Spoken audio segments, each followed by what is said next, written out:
Did you listen to that recording? I did. Okay, so if I play the recording of the phone call between Mr. Foncham and Pat, would you recognize that? Would hear that recording? Yes. Yeah, Okay. I would again object to that, again, lack of personal knowledge. Okay, how would she have personal knowledge about that, recognizing that phone call? Because she said she listened to that. Did you listen to the phone call terminate what allegedly terminating Mr. Foncham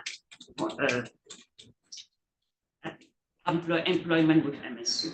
My boss sent me all the recordings. Okay, and you had time to listen to To that? get to the police. Okay, you listen to the recording? Of that one, I just heard it today before the court.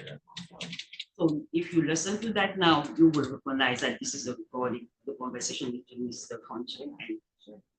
But Your Honor, she would have no way to know when it was reported or how it was reported. Your question was, did she know that he had been terminated?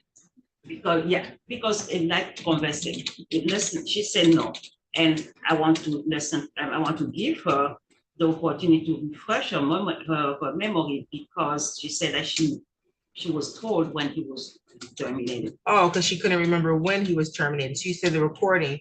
Okay, well then he's not, you don't need to play that for the court to hear. She's supposed to get that to find out when he was, because that's important. We do need to know when. Yes, Your Honor. I'll allow you to refresh your recollection. I wasn't sure why you were offering the video. May I have a question, sir? Yes.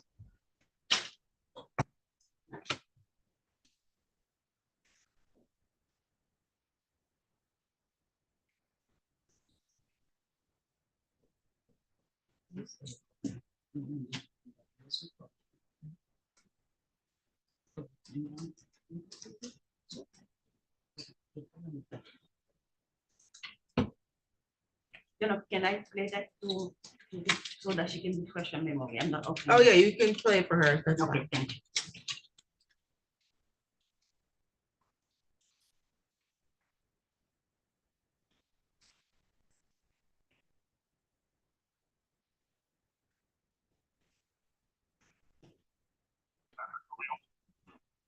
Was the Pat?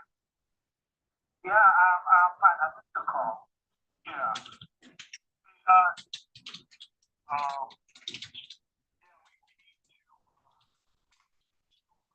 Stop your assignment at state, desert state, not go back in.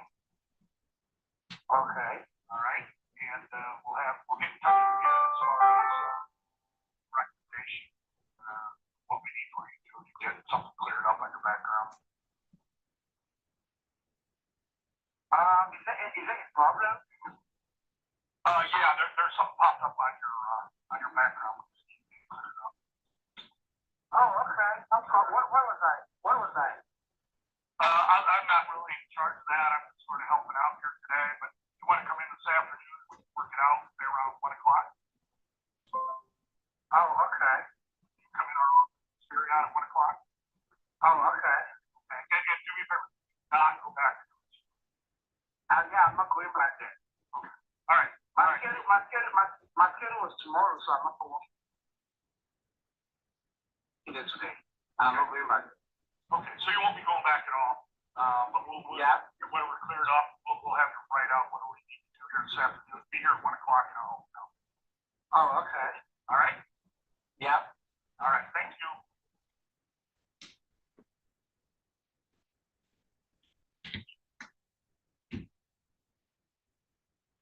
Have you been able to refresh your memory?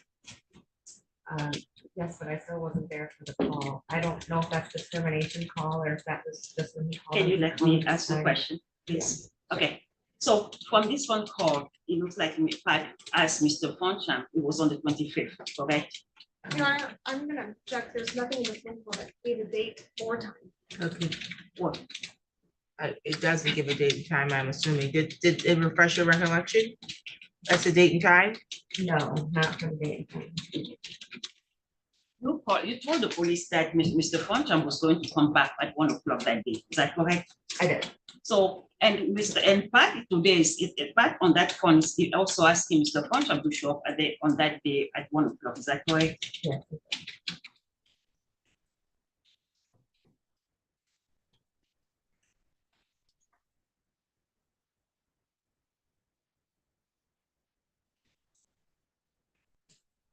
Is it fair to say that at the time that the phone call was made, that from this phone call with between Pat and Mr. Foncham, he had not been terminated yet? I have no idea. On that. When Pat asked him to come to you testified earlier that sometimes you have people come to the office to give them the opportunity to, especially if they're going to appeal the case, correct? Yeah. And so is it fair to assume that Pat was asking Mr. Foncham to come to the office to sign the paperwork to be terminated? Is it fair to assume that Mr. Foncham was given the opportunity to come to the office to fill out the paperwork? Yes. Yeah. And that day was that was the same day that you called the police. Yes. And so from this phone call, Mr. Foncham was going to come back to the office to be terminated, correct? No, he was already terminated. Okay. How do you know? Because Pat told me that he was terminated and he was coming to the office and I was asked to leave, which is what I did after I was done with the case. In this phone call, Mr. Foncham doesn't seem to be threatening anyone. Is that correct? Yeah. He's asking Pat why there is a suspension of his employment. Is that correct? He's asking him what? Why his assignment is being suspended? I did not hear that part. Would you want me to? Sure.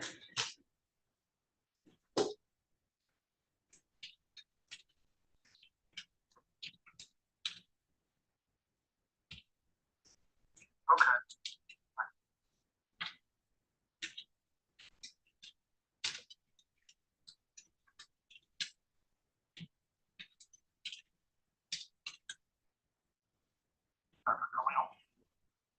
What is this? Pat? Yeah, I have a call. Yeah. Hey, yeah, we need to stop your assignment at, state doesn't stay, not go back in. Okay, all right, and, we'll get in touch with you as far as, recommendation, what we need for you to get something cleared up on your background. Is that your problem? Yeah, there's some popped up on your background. Okay, no problem. Where was I? I'm not really in charge of that. I'm just sort of helping out here today, but you want to come in this afternoon and we can work it out, say around 1 o'clock? Oh, okay. At 1 o'clock. Oh, okay. And do me a favor, not go back to this. Yeah, I'm not going back there. Okay. All right. My schedule was tomorrow, so I'm not working there today. I'm not going back. Thank Okay, you. so you won't be going back, you know?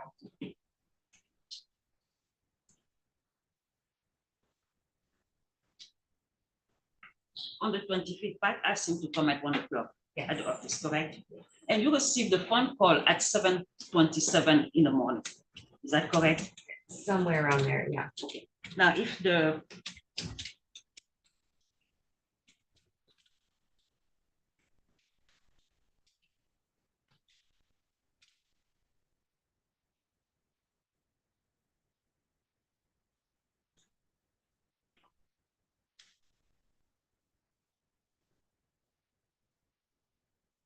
because if you talk to the police that day, if I show you the police report, would that refresh your memory on what time you said the phone call arrived? Probably. Yeah, for sure. That's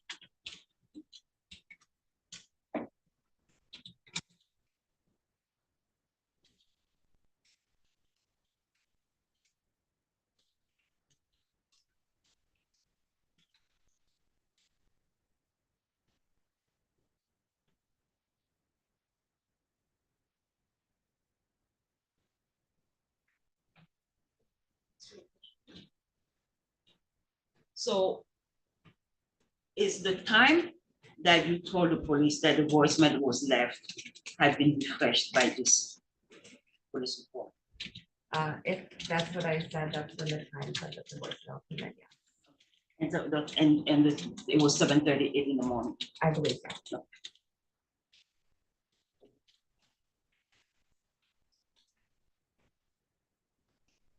You did not talk to Mr. Poncham regarding any problem at MSU, is that correct? I do not believe so. You did not tell him anything about his background. I do not believe so.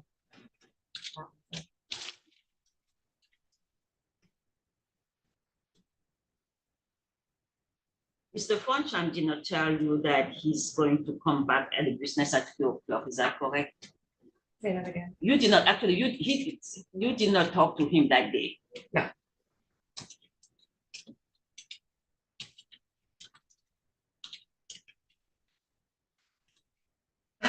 Did you tell the police that Mr. Poncham told you that he was going to come back at 1 o'clock that afternoon? That's what he had told Catherine. I told the police that that was what was stated, yeah. So you told the police that Pat told you that Mr. Poncham is going to come back at 1 o'clock that day. Correct. And that day was the 25th. Yes, Which is the day that the phone call was, the threats were made. yes, Now, you say you were afraid. And it's okay, it's normal that after that kind of phone call, you be afraid. When you say, you told the police that Mr. Poncham is coming back at 1 o'clock, you did not you did not ask the police to stop him from coming, is that correct? I did not. You did not ask Mr. you did not tell the police that you're too scared for having him come in the office, is that correct? No, I did tell the police that. Or you That's did why I not, was asked to leave. okay, you left the other people for this quote unquote dangerous person come to the office, is that correct? I did. And to the best of your knowledge, when Mr. Poncham came to the office, he did not, oh, well, actually, let's back up. He came earlier at the office, correct? Around 10:30. The doors were locked. Okay, so you because you called the police that he's been back in the office, is that correct? I did. No, you didn't see him talk to Pat, See who talked to that. Mr. Poncham. That's my recollection. Okay, so you were not there when Pat told him to come back at 1 o'clock, that the appointment was at 1 o'clock, is that correct? It was my understanding that Pat went outside to talk to him. He was never, nobody was allowed in the office after the threat. Okay, so Pat went outside and talked to him. He did. Okay. And to the best of your knowledge, he was asked to come back at 1 o'clock. Correct. And he came back at 1 o'clock. I was not. You were not there, but did you hear that he came back at 1 o'clock? Objection, Your Honor. Yes, sir.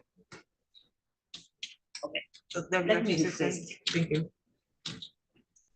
When you came back after not being there during his meeting, nobody had been shot. There was no shooting at the office. Correct? We did not know that. Nobody has been hurt. Right. You did not hear from anyone, though there was no conversation about him having threatened anyone at that time, correct? Not that I know.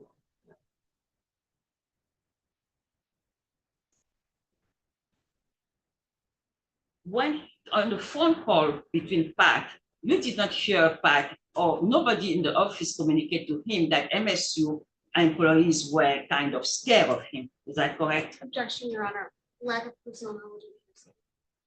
The question was that she didn't, From the conversation with Pat, there was okay, no, yeah, the objection sustained. Thank you. from the phone call, there was no, okay, you did not tell him that MSU the MSU employees are afraid of him because of his behavior, correct? I do not remember. Okay. You don't know if Pat told him that, I was under the impression he did, but I don't know. okay? You hear the phone call between Pat and Mr. Poncham, I'm sorry, I don't know Pat's last name, but you did not hear from that conversation that it was conveyed to him that MSU people are afraid of him, correct? Objection, Your Honor. Yes, sir. Objection sustained.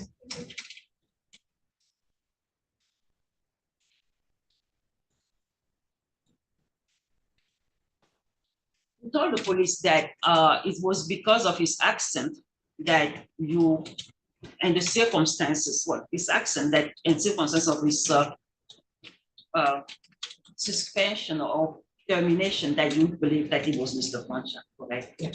Now, you have other people from, you have, being a tech agency, I suppose that there are a lot of people from different countries, like correct? Yes. And you had the opportunity to talk to people from Africa. Yeah. And you had the opportunity to talk to people from different part of Africa, correct? Yeah. Okay. Now, you told the police that he was from West Africa. I don't think that's what I said. I would have no knowledge of where he's actually from. Okay, that it was his accent from West Africa. You report telling the police. I did say it was a heavy, I did say it was a heavy accent. If I give you the phone, if I give you, so that your recollection is that it was a heavy accent. Yes. And you do understand that a lot of people have heavy accents. Yes. And so that you cannot really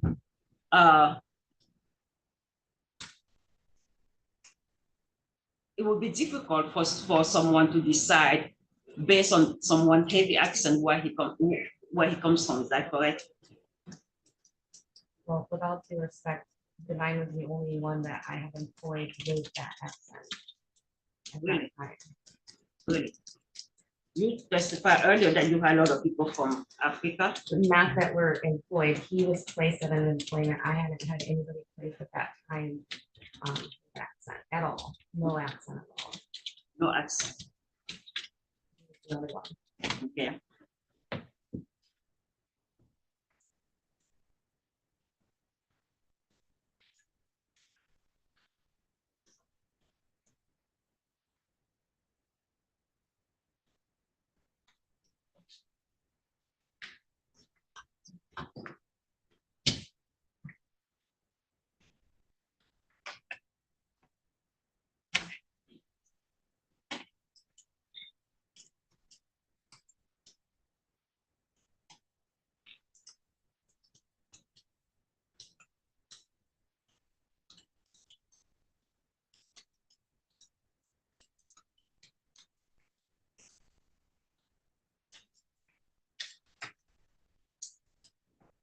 So is your testimony today that the only accent that you could recognize was the accent from Mr. Concha?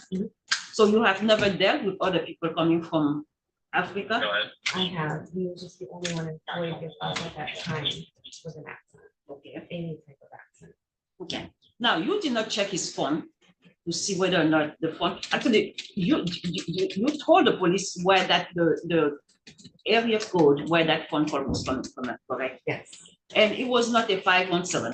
It is. It was not the area code for Mr. Foncha because It's the one we have for him. Each of our employees are stored in our database so that when they call and the phone lines are busy, we can be sure to get to them first. okay. And what was that phone call? What was the number that you have for Mr. Foncha? I cannot recall. Okay.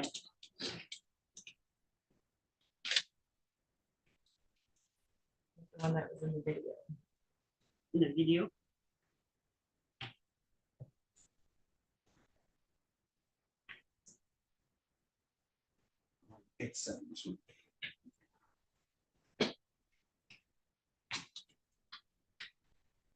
I'm going to show you again the transcript for the voicemail. It has the voicemail from the police, correct? Yeah, for sure. Yes.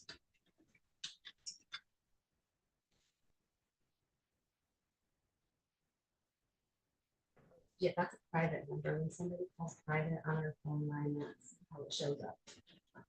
Well, you just testified that it was Mr. Foncham's voice, phone call, I think I got telephone. confused. I think we're talking about the one with Patrick still. Well, you will have no reason to know what. Okay, so the voicemail that you hear that day did not have was not coming from Mr. Foncham's phone. Oh, no.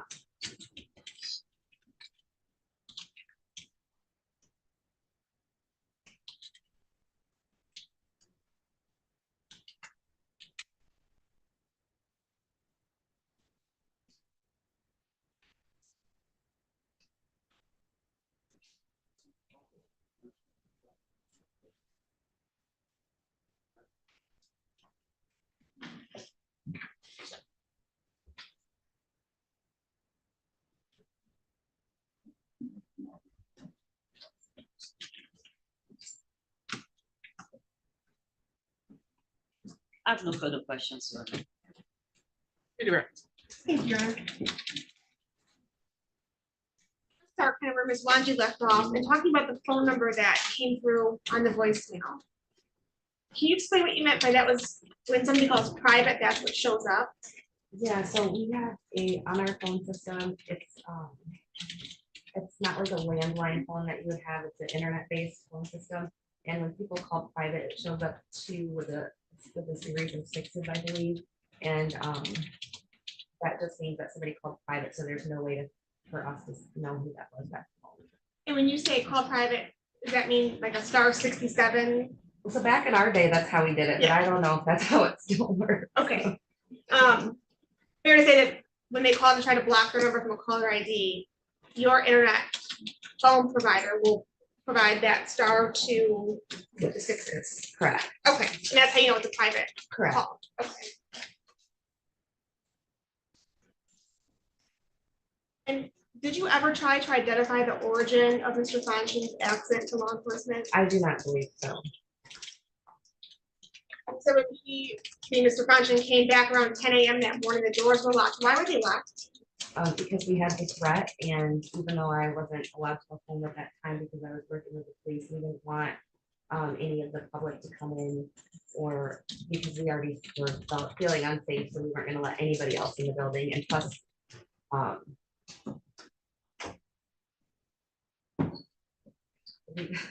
we didn't want to let anybody else in the building, and plus my boss had to go ahead and lock the door and stay for the time being. Now, as the manager, did you also receive a string of emails regarding the employment with Mr. Fonshin and MSU and their concerns? I did. And in receiving that, did you learn that Mr. Fonshin was actually confronted by MSU over that weekend about their concerns? I did. That was prior to the voicemail being left? Correct, and that's why Patrick made the termination this time. Objection, Your Honor, speculation. Objection is speculation. You want to respond to the objection? I don't believe it's speculation. She's the manager. She's part of the. Yes, the. Do you have personal knowledge about this, ma'am, that you're testifying to? Yes. Why do you think it's speculation? You know, she said that's why Patrick decided to. Well, she wouldn't have personal knowledge about why. She can't testify what Patrick decided. I didn't say decide. Well, you can't testify to what Patrick did unless you have personal knowledge or you all had a discussion about it. I do based on what the owner of the company told us to do. So Okay, so this is not speculation. So matters in the. objection to speculation is overruled. Is there another objection? No, Your Honor. Okay. In the course of your employment, you and Patrick were instructed to do something? Yes, so because it was a threatening thing and he had been aggressive with MSU and the other staff there already, and I had a little bit of an issue that he was personal history, that they let Patrick go ahead and do this. Usually that is my job. And as far as when the call came in, that was logged on your phone, is that Correct. Okay. When you initially called police, was it calling a 911 number? I think I did call the 911.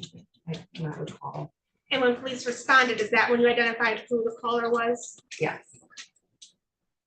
The first time that you came face to face with an officer to report this, you were able to identify who the Yes. caller was.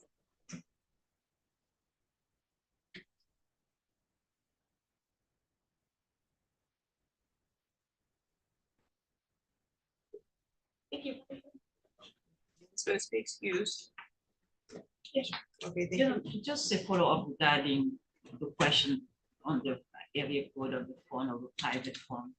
When I just want to put some clarification. You want clarification as to the area code of the private phone? No, I have clarification as to when you have a private phone coming to your system, how does that phone look like? How does it look on? it shows up as a 2 with a series of 6s. Okay. How many sixes? I do not recall.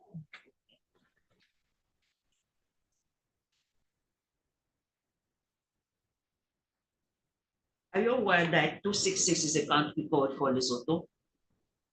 You said for what? Lesotho, it's a country area, a country code for Oh, Lesotho. Okay, can you redirect based on that? The number that you saw come across, that's consistent with numbers that come across your phone as private calls. Correct, So it's based off your internet phone provider, correct, as far as I know. not something that you input into the phone. No, correct. Thank you. Okay, thank you, ma'am. You may be excused. Thank you. You can call your next witness. People restaurant. Is the defense calling witnesses? No. Okay, argument. Thank you, Your Honor, based on the testimony today, Mr. Vino testified that Mr. Fanchen was employed by Pro Employment Agency at the Kellogg Center at MSU, and that during the course of that employment, it was decided that he would be terminated from employment. The reason for that termination was that he was being aggressive while at work, that he was agitated and was scaring MSU employees. That when Ms. Trevino came into work that day, she received a phone call or a voicemail, I apologize. In that voicemail, there was multiple threats to shoot you all, to specifically target the white woman manager, and that, again, repeated contact or repeated threats to shoot you all throughout that voicemail. That voicemail was about a minute and a half long.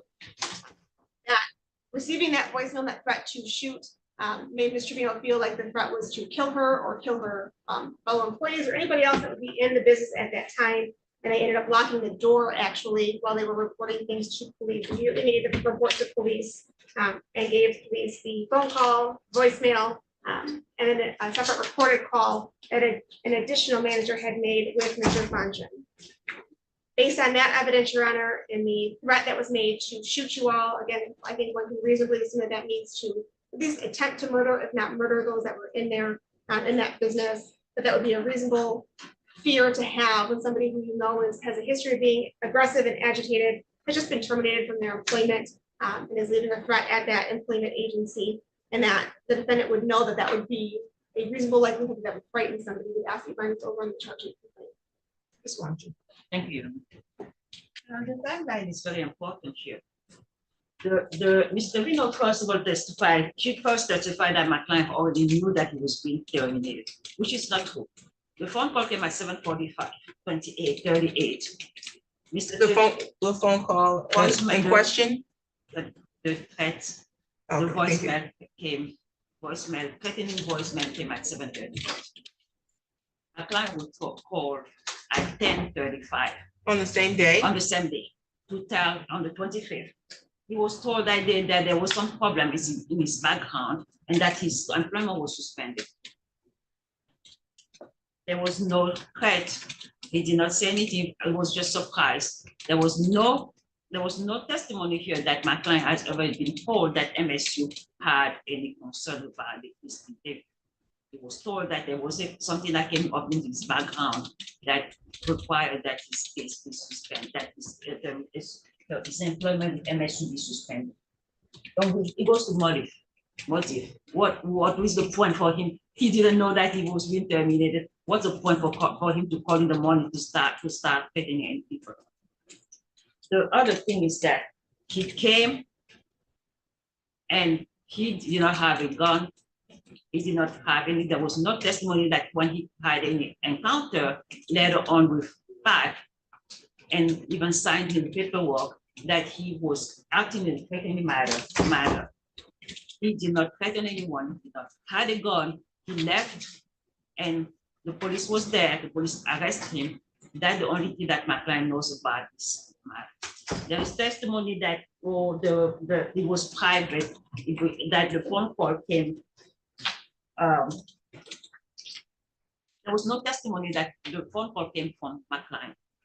Yes, there was testimony that the phone call showed that it was private, but again, this is what was the motive? Why would my client call at 7 in the morning when he knows, and again, he knows that he's still employed.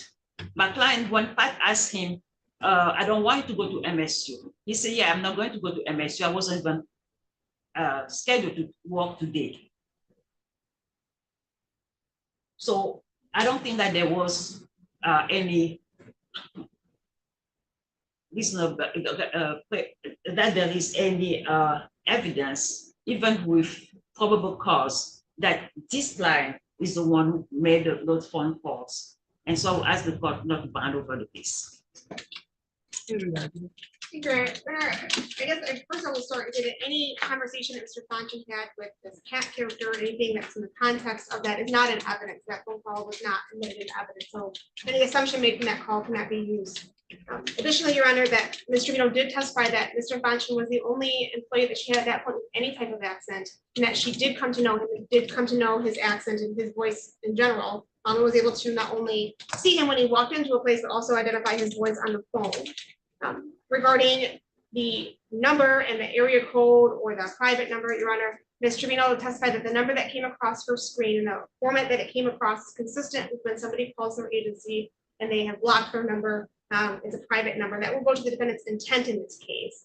And finally, Your Honor, Ms. Trevino did testify that she had received a string of emails that over the weekend when Mr. Fanchen was working at MSU, that the employees at the Kellogg Center did confront him about his aggressive nature, letting him know that he would not be invited back to the Kellogg Center.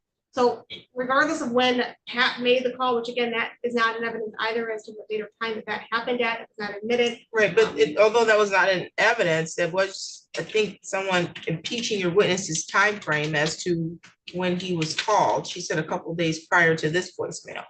She said that he had been informed a couple of days, and then there was still, I'm still unclear as to. She said he was terminated. Yes. Yeah, that's what she said, and then that wouldn't be the case after this other phone call. Refresh your recollection. Except if the Kellogg Center had informed Mr. Fanchen that he would not be invited back, and that due to his aggressive nature, which she did. We don't know testify to that. She did testify to that, right? That she had been contacted, she had received that string of emails that had detailed how she knew what the complaints were at MSU, that they had confronted the defendant at that time, that he was aggressively did so. So that information, Your Honor, coupled with the fact that, again, she was able to recognize his voice, that he had been terminated from MSU, that he had conflict at least with the Kellogg Center, which actually the center. She said she can recognize his voice most of the time, not all the time. Let me Also what? let me add just something, just. Right. MSU, the people who employ my client are the staffing agency. Correct, It's not MSU. correct. Thank you. Okay, can I hear the video? I'm gonna listen to it from your phone because I did not realize that it was video and that it had his personal protected information on it. So his social security card is on there and I think his ID. So that should not have been published in open court.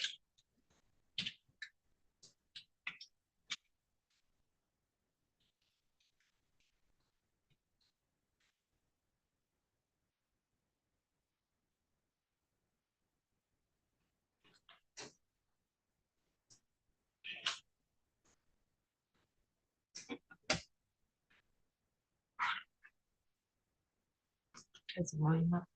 Oh, actually, it's probably muted, John.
Thank you. Today was the date set for preliminary examination. The burden is on the prosecution to establish that they have sufficient probable cause that a crime was committed and sufficient probable cause to charge you with the crime. This is not a trial. They don't have to prove each element beyond a reasonable doubt. They just need to show that they have more than mere suspicion that a crime was committed. The court is the sole determiner of the credibility of the witnesses. In this case, we had one witness. And the court will also weigh the likelihood of the prosecution's success at trial.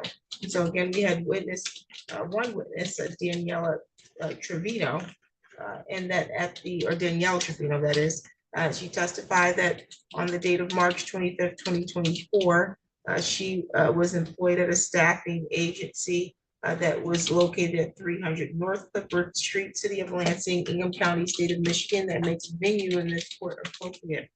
She testified that while employed at Spirion Staffing Agency, she was in the position of a manager, and that she was familiar with the person she identified as in the court today as a defined quantum. She said that he was someone that looked for work frequently through their staffing agency, and that she would be able to recognize him, or most of the time she could recognize his voice. She stated that on that date and time in question that she would check the voicemails at work, and that there had been a voicemail that had come in prior to her coming to work that day, that she listened to the voicemail a few times to try to understand what was being said, and ascertained there to be some threats being made. She said the threats kind of scared her because the person in the voicemail kept referring to the manager, and she was a manager. That the person said that they would shoot up the place.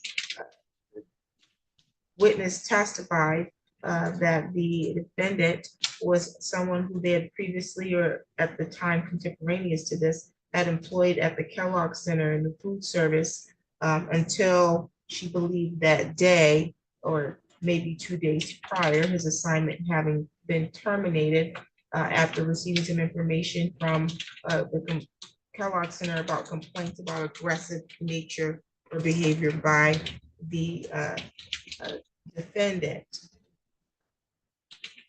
The defendant is now being charged with false report or threat of terrorism, and to prove that at trial, the prosecution would need to prove first that the defendant communicated with either speech, well, in this case, communicated with the parties in this case, the Spirion Staffing Agency, by speech, writing, gestures, or conduct. Second, that during the course of the communication, the defendant threatened to commit an act of terrorism. A threat does not have to be stated in any particular terms, but must express a warning of danger or harm. Further, it must have been a true threat and not have been something like idle talk or a statement made in jest or a political comment. It must have been made under circumstances where a reasonable person would think that others may take the threat seriously as expressing an intent to inflict harm or damage. To prove that the defendant threatened to commit an act of terrorism, the prosecutor must prove that the defendant communicated that he would commit, in this case, the felony crime of felonious assault, that the defendant knew or had reason to know that committing the felony would be dangerous to life, human life, meaning that committing the felony would cause substantial likelihood of death or serious injury, or the felony involved kidnapping, and that by committing the felony, the defendant would intend to intimidate, frighten, or coerce a civilian population, or influence or affect the conduct of government or a unit of government through intimidation or coercion. It does not matter whether the defendant actually could commit the felony or actually intended to commit the felony, or whether the defendant threatened to commit the felony as an act of terrorism. I heard the video or the audio to the video twice. I understand that the circumstances here all need to be considered as a whole, taken together. We have a staffing agency that receives a voicemail where someone who's familiar with how the defendant carries himself, how he speaks and how he looks, but particularly with his voice and his accent, he gets a voicemail. And that voicemail is threatening in nature, threatening to shoot up them, shoot all of them, or shoot up the place, or whatever it was said on the video or audio. And that at the same time, or contemporaneous to that, the staffing agency is fielding a issue involving terminating someone from employment that they had placed them at a place that recently suffered from a mass shooting, and that the reason why the termination is taking place is due to aggressive nature. And then I've heard the statements, I found that those statements would be taken alone would be threatening. The question of fact is whether or not those are statements that are made by this defendant sitting here in court. We don't have a phone number. It was called maybe from a block number or a private number. And witness testified that when they get phone numbers or phone calls from a private number, there's a specific number that has a series of sixes, two and a series of sixes that show up. So they weren't able to identify. So all we're basing this off of is a totality of the circumstances involving the termination from the Kellogg in close proximity to the voicemail, the thick accent, the statements that are being made, and then this witness's testimony that she is able to recognize this defendant's voice. I heard the voice. I've heard the defendant multiple times because he doesn't know how to be quiet in court. It sounds a lot like him to me too. Based on the information provided to the court is satisfied that there's sufficient probable cause as to count one that will be bound over to the circuit court for further prosecution. Find over date is going to be July 3rd. That's the date the circuit court gets the file from the district court. Once they receive the file, you do not need to appear in court on that date unless Ms. Wanji is filing a motion for you to be rearranged in circuit court. Otherwise, your next court appearance will be a pre-trial in circuit court, okay?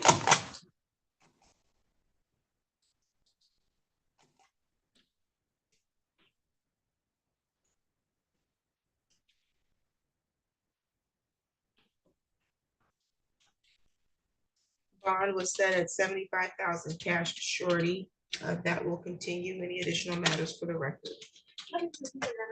Then I would like to address bond. I think that the court had requested previously that my client be evaluated by CATS. And there was a report from CATS that found that my client was not, that came out that he was quite harmed, that he was not posing any danger to anyone at the jail.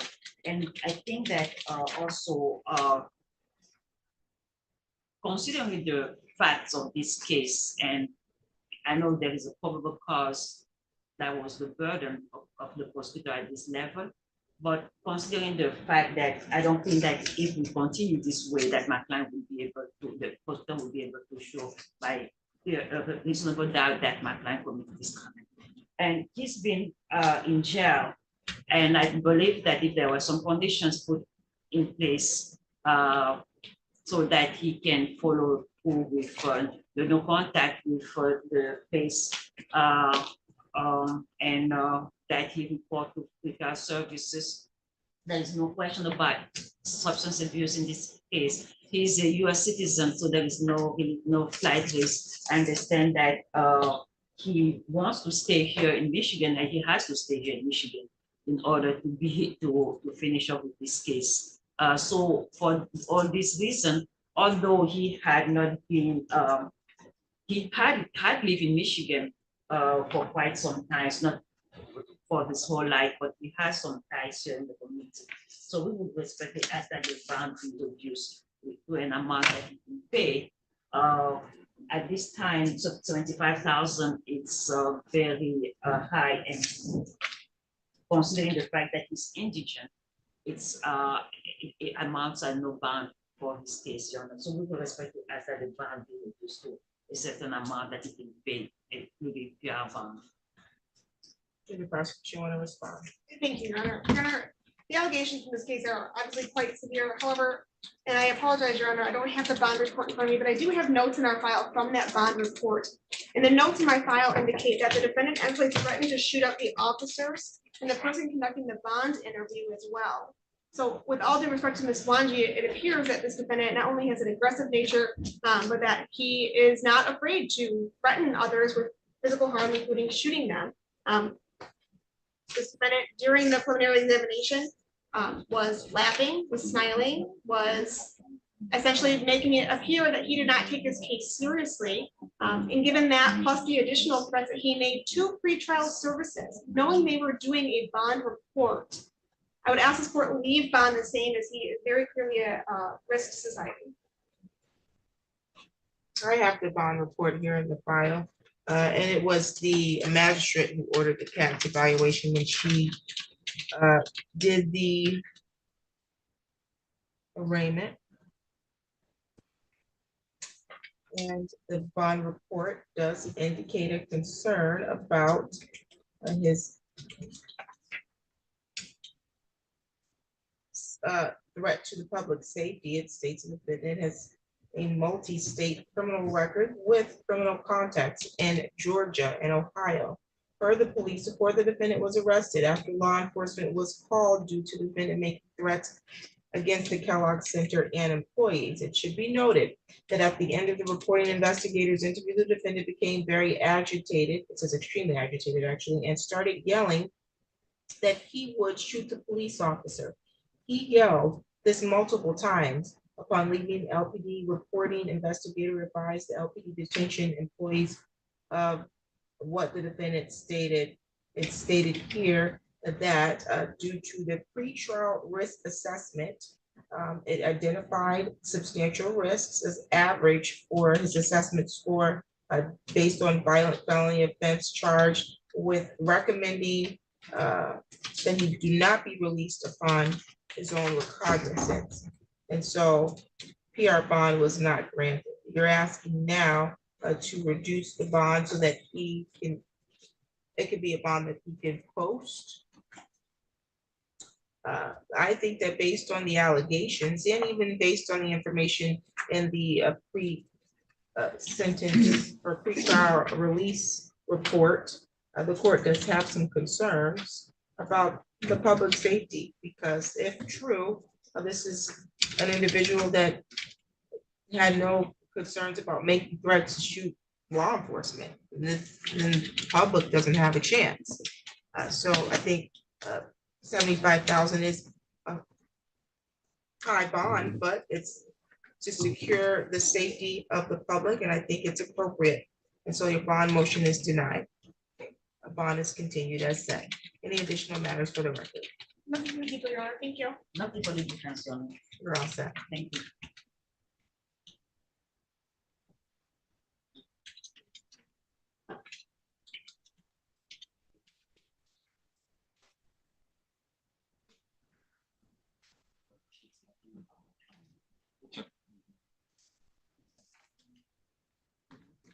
My name.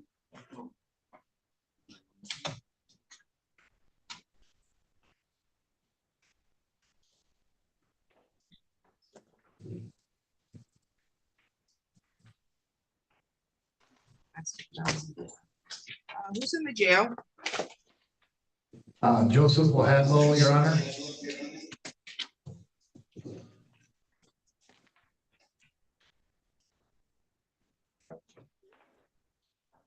That's my case, Your Honor.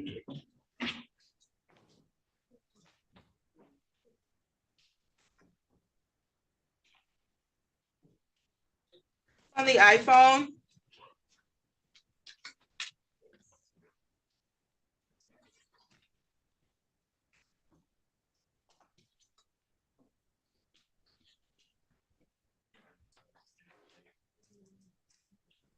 What's your name, sir? Chauncey Mendenhall. Okay.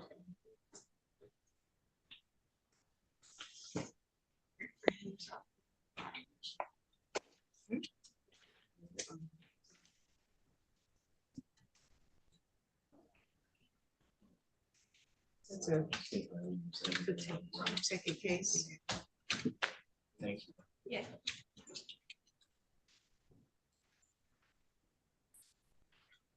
Mr. Ferguson, you represent Chauncey Mendenhall? I do, Your Honor.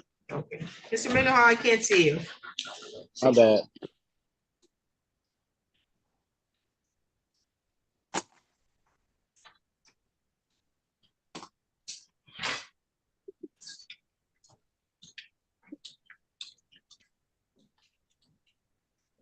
Are you ready for Wahaldo too? Yes, Your Honor. Okay, on the record in the matter of the people of the state of Michigan versus Joseph Michael Wahaldo, file number 24-01738, council appearance. Good afternoon, Your Honor. Natalie Meekum, on behalf of the people. Good afternoon, Your Honor. Assistant Public Defender Stephen Feigelson on behalf of Mr. Waddle, who's present by way of Polycom from the Eagan County Jail this afternoon, Your Honor. Okay, today's the date that was set for a probable cause conference. I have an assault. It's intent to do great bodily harm, a domestic violence third, and interfering with electronic communication. This matter is scheduled for preliminary examination June 28th at 8:30 in the morning in person at the court.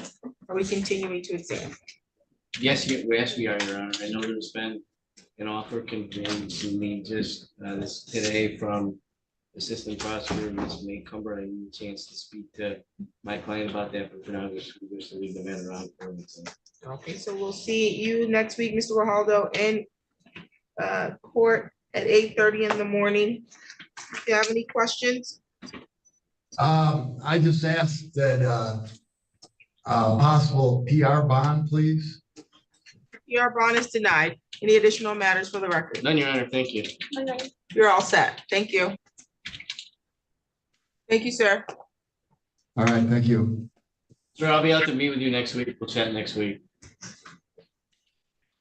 Okay, on the record, in the matter of the people of the state of Michigan versus Chauncey Mendenhall, file number 24-01594, council appearance. Good afternoon, Your Honor. Natalie Meekum, on behalf of the people. Good afternoon, Your Honor. Assistant Public Defender Stephen Feigelson on behalf of Chauncey Mendenhall, who's present by way of video conferencing this morning, Your Honor, this afternoon, excuse me. Okay, now, Mr. Mendenhall, you have a probable cause conference in this matter. I have assault with intent to do great bodily harm, less than murder or by strangulation, and a domestic violence, and there's an habitual offender fourth offense notice. You're scheduled for a preliminary examination in this court, June 28th at 8:30 in the morning in person. Are we continuing to examine? I believe we are, Your Honor. There's been a Ms. Maycumber conveyed to me an offer of a misdemeanor domestic violence, Your Honor. I'd like to leave the matter on for an exam, and we can discuss our options going forward this week. Okay, Mr. Mendenhall, do you have any questions? No, ma'am. Okay, well then we'll see you next week, in person on that matter. File number 23L278786A, Mr. Mendenhall is City of Lansing versus Mendenhall. And you have a warrant on that because you owe some money and you didn't appear for the show cause. You owe $132. Yeah, they just told me about that on the phone. I didn't even know that I had court, ma'am. Okay, when are you gonna pay it? You said, when am I going to pay it? Correct. I'm about to just come down there today and pay it. Note here that you're gonna come pay today, okay? You said what, ma'am? Note here that you're gonna come pay today so the warrant can be cleared once you pay it, okay? Okay, I'll be there in a few minutes. You're all set. All right, thank you. Thank you.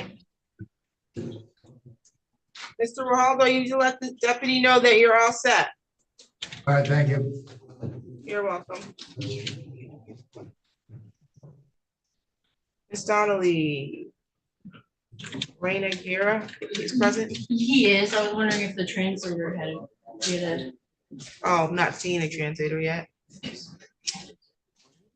Shaquila right here. I am. Okay, someone filling in for Milks, or is Milks coming? Mr. Hello, Milks, Your he Honor. knows that I can't see behind this computer. Ah, Yes, I do. Okay, wonderful. On the record, in the matter of the people of the state of Michigan, registered trailer right, file number 22-02337, council appearance. Good afternoon, Your Honor, Natalie Maycomber on behalf of the people. And good afternoon, Your Honor, Stephen Wilson, Apple's right, present stage to my right. Okay, we reset this matter because there was supposed to be some diversion. Your Honor, I believe we are going to do the diversion as we had discussed. I think today we just had on schedule just to make sure that we didn't lose sight of the case. Correct. I just can't remember if it is my client who's supposed to reach out or if it's the prosecutor's office supposed to reach out. So I guess it's a good time for Ms. Maycomber to talk a little bit. Sounds good. Thank you, Your Honor.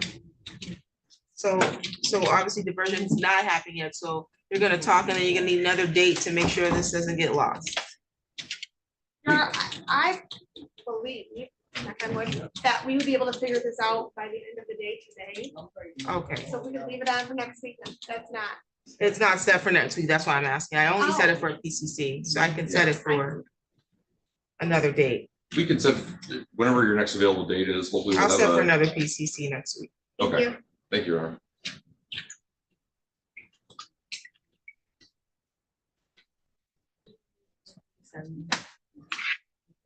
June 27th at 8:30.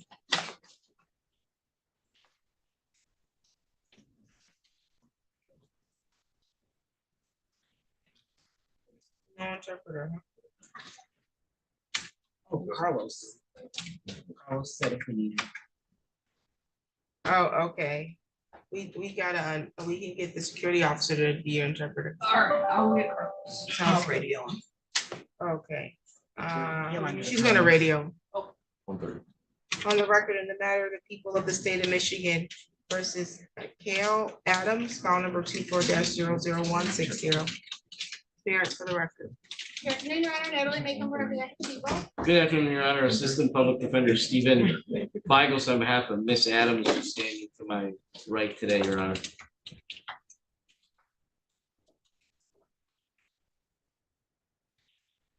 is my docket sheet for today. First name, 8:30. Yours. Are you here at 1:40?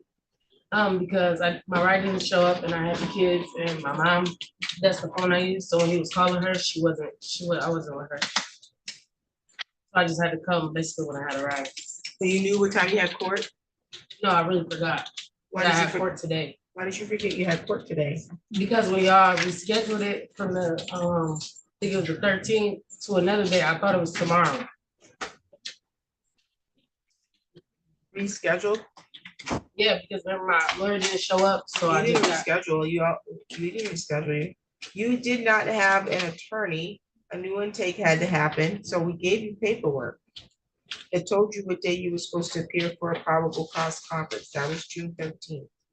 It said that you appeared by Zoom before Judge Ward, because I was gone at a meeting. And you, when I gave you paperwork, it had today's date on it. I gave you that paperwork in May. When I bought it out. No, this date was changed because your first court date was for an exam was April 25th. When you appeared on the 17th, I found the cause to go beyond the 21 days because of scheduling. You appeared since then. You appeared via Zoom on April 18th before Judge Ward. She gave you a preliminary exam date for today. I saw you in between there because you didn't have an attorney, and I gave you what your options were so that you can do a new intake, so that you can get an attorney. You now have an attorney. So you had this date since April. The date has not changed. June 21st was given to you in April. We gave it to you again in May. You appeared again last week before Judge Ward, but then you still didn't appear today. So I'm trying to understand, why aren't you keeping up with your court dates? Because listen, if somebody told me I'm facing 15 years, you think I'm not gonna remember? I'm gonna remember. I'm gonna get my butt to court.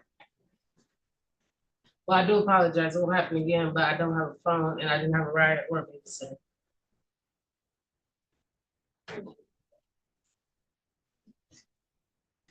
We have witnesses here. And Did we? I'm not sure if we did or not. Okay. So this matter is gonna be reset. It's your responsibility to keep up with your court dates. It's your responsibility to find a way to court. I don't care if you have to walk here. You got a felony pending. You gotta get to court. You can bring your kids if you have to, but you gotta get to court. Otherwise, I issue a warrant. And when I issue a warrant, when you fail to appear for a felony, I issue a remand. That means you're not getting a bond until I'm finished with you, because I'm not babysitting adults with their criminal matters. It's your responsibility to keep up with it, just like you would keep up with it for your hair appointment to get those braids that you got doing down your back. You better keep up with these court dates. Do you understand that? Yes, ma'am. I'm gonna get you a new date. I'm gonna quash the warrant. You need to appear. I don't know if you need to have somebody keep up with the date and remind you. I don't know, but you gotta get here because Mr. Price was very disappointed when he couldn't find you this morning. He was the first case I called, maybe the second, but you were the first on the list. And so we'll reset this. I don't know if witnesses were here because once we found out you weren't in the building, I issued a bench warrant. I didn't even call your case about after 10 o'clock because I was tied up until. So you could have even been late and you would have been fine, or reasonably late. Showing up after 12 o'clock, that's not late. That's not reasonably late. My staff hasn't had lunch 2 days in a row because we're trying to get these cases moved. And when people just show up late, you're abusing her time, his time, our time, and that's not fair. You understand that? Yes, ma'am. August 15th at 10:30. That's a notice to appear. Do you have any questions? Nope. Bond was set at 5,000, 10%. That will continue. Any additional matters for the record? No, Your Honor, thank you. Thank you. You're all set, ma'am. Thank you, Your Honor. Thank you. I'll make sure. Thank you. I'll make sure. Thank you. No problem. Thank you, Jeff. Have a nice day. Yeah.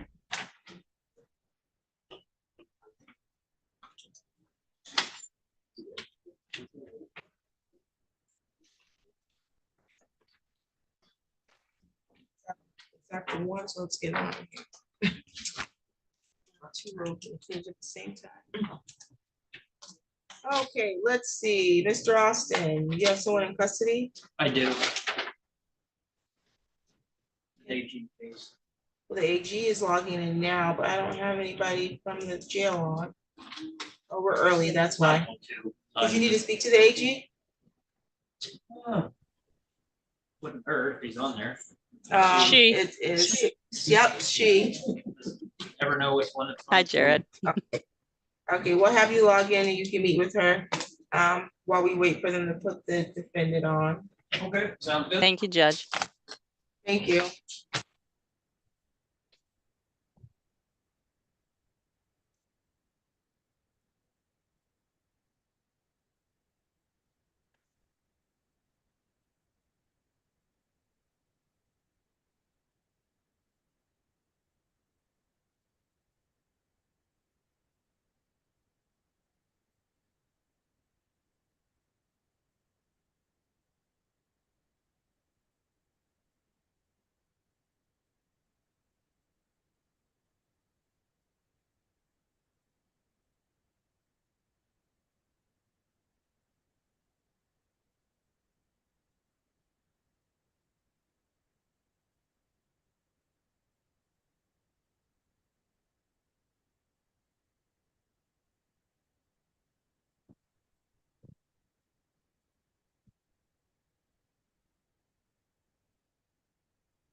Can you hear me in the courtroom? Yes, we can hear you. Okay, Well, Jared I- could not hear me. Jared, do you hear me now? I can hear you Oh, yeah. now. Okay. Can we Do try? you want to go back? Yes, breakout please. room? Yes, please, Judge. Yes, please. I move you to room 2 and then I put still trying to Austin in figure room out 2. exactly what the dates were for the second.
Okay.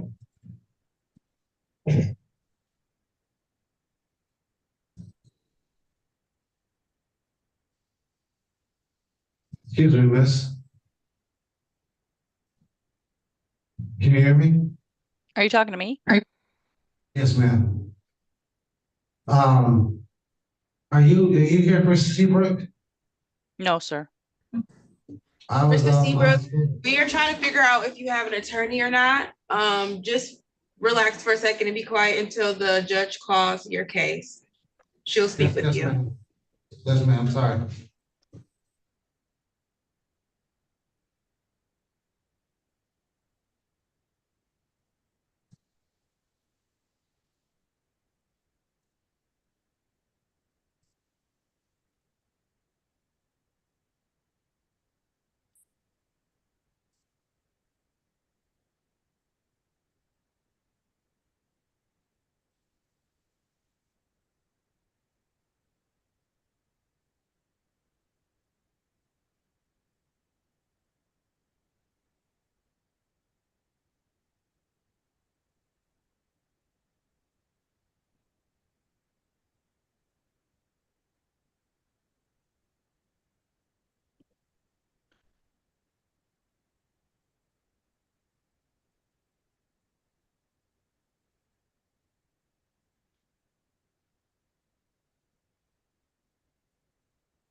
You could be seated.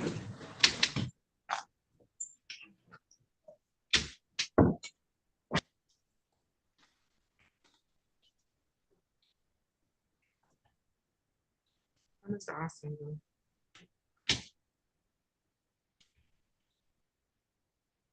Is he meeting? No, he's not meeting this time. Is that why Mr. Austin is?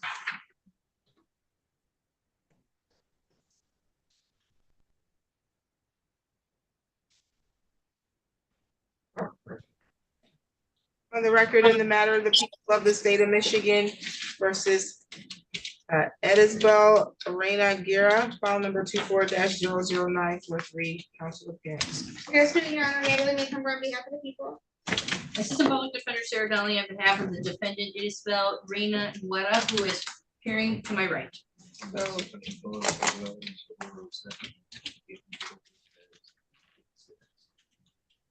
Okay, and we have an interpreter that is filling in for the court order interpreter that did not appear. Please state your name for the record. Carlos Hernandez. Okay, raise your right hand. Do you solemnly swear or affirm that you interpret in the matter now before the court completely and accurately and not divulge confidential communication, so help you God? I do. Today was the date set for a probable cause conference.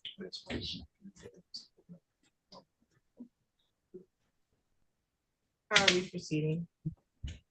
Your Honor, if I may approach, I have a plea and advice. Yes.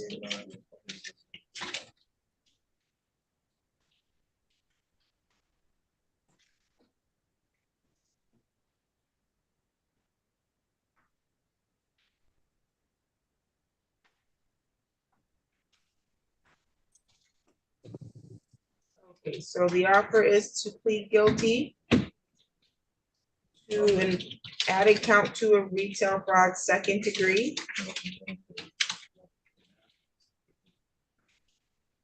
And pay restitution. And the people will dismiss the remaining charges, correct? Correct, Your Honor. That's correct, Your Honor. Want to plead guilty to retail fraud second? Raise your right hand. Do you solemnly swear or affirm the testimony you're going to give is the truth and the whole truth under penalty of perjury?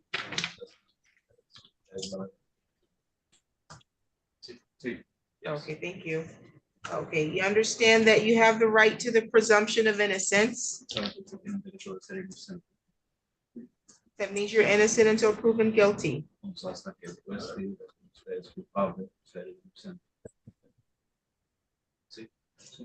You have the right to require the prosecution prove your guilt at a jury trial.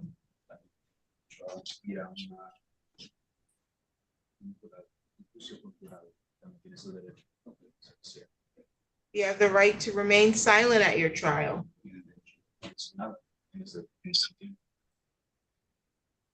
You have the right to see, hear, or question any of the witnesses called to testify against you. You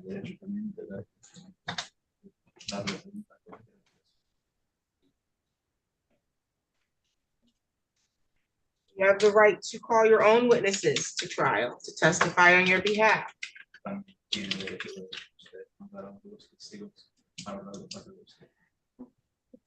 You can waive your silence and testify at your trial if you like.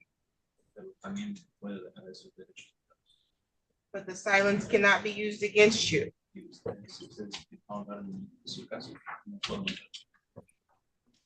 You have the right to require them prove each element beyond a reasonable doubt.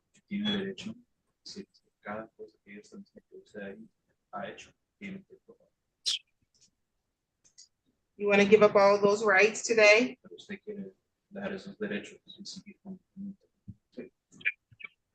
Anybody threatening you to give up your rights? No. No. Any promises being made in exchange for you entering a guilty plea today?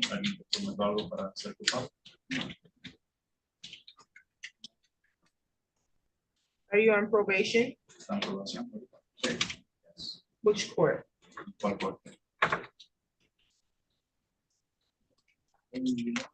Your Honor, he's on felony probation here in England County. But I have advised him, it's my understanding that this happened before he was put on probation.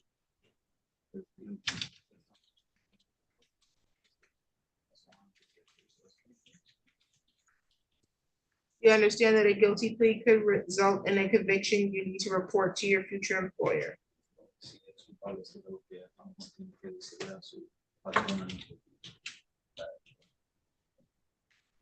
You also may have to report this conviction to a current employer.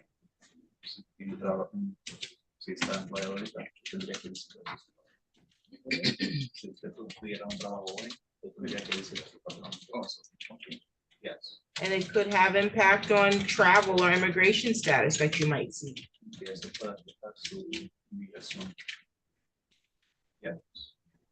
Okay, as to the amended count 2 of retail fraud second, how do you plead? Yes. How do you plead, guilty or not guilty? Yes. Yes. You have to say it. Culpable or not, or no culpable.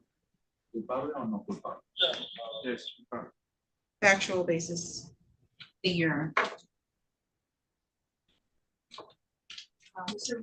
Raina Guerra can ask you questions about the incident. On July 2nd, 2024, at the location of 350 Randor Avenue in the city of Lansing, did you go into the Ulta Beauty store while it was open? Yes. And while it was open, did you assist or steal merchandise that was offered for sale at a price of about $881 or no, $811?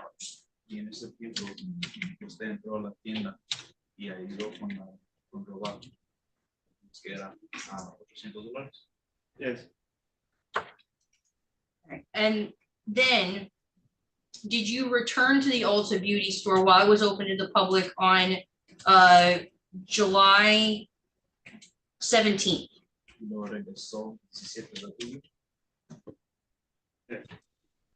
And that would have been, I'm sorry, was I saying 2024? I apologize. 2023. 2023, so on July 17th of 2023, you returned to that Ulta Beauty store in the city of Lansing. Lo regresó el 17 de julio 2023. And while you were there and it was open, you stole property that was worth at that time an estimated $886. Y en ese tiempo robó propiedad que era por ahí de $880. Yes. And you don't dispute the amount in question was, so it was about $1,600. Entonces en total usted diría que está derecho en decir que era como $1,600 en total. No further questions. Any questions from the prosecutor? No, Your Honor.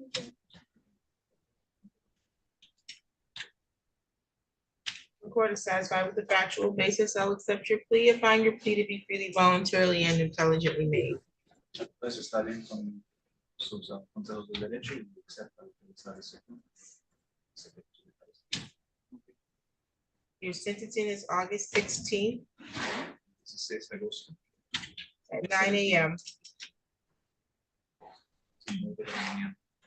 Va a regresar del 6 de agosto a las 9 de la mañana. You need to meet with probation Tiene que dar aprobación so that they can provide the court with a report about how you should be sentenced. para la aprobación, más para que puedan empezar el reporte, para que ellos lo puedan determinar pues ya se. Do you have any questions today? ¿Tiene cualquier pregunta? No. Okay, we'll get him down to probation right now. He's got to check in right now. Yeah. Any additional matters for the Yes, record? yeah, we have to go downstairs.